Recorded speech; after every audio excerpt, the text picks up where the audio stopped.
Se ti do due dati, ci sono, no, 1500 aziende compravendute in Italia in un anno, e questo dato è leggermente in crescita negli anni. Le transazioni sottostanti a questi valori sono 40 miliardi di euro.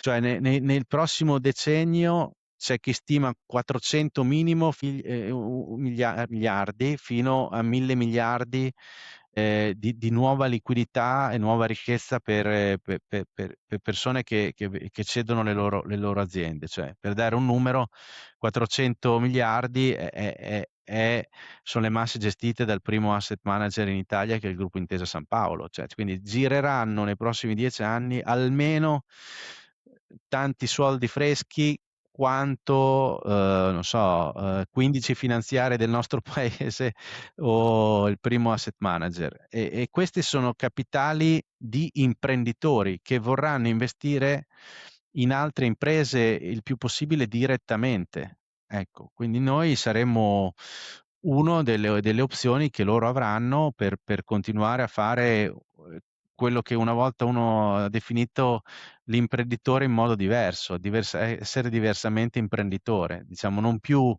in prima linea, ma in seconda, non solo come investitore, ma proprio come anche manager, no? Con tutta Certo. l'esperienza e il carico esperienziale che uno si può portare dietro dopo aver gestito un'azienda di successo che poi ha fatto il suo percorso. In assoluto non c'è un male a vendere, c'è un male a non rendere produttivi quei soldi che derivano dalla vendita, e ti garantisco che non c'è cosa più annoiante per uno che è stato imprenditore di successo, come guardare un report di una società che fa gestione patrimoniale e che te lo manda anche a cadenza mensile.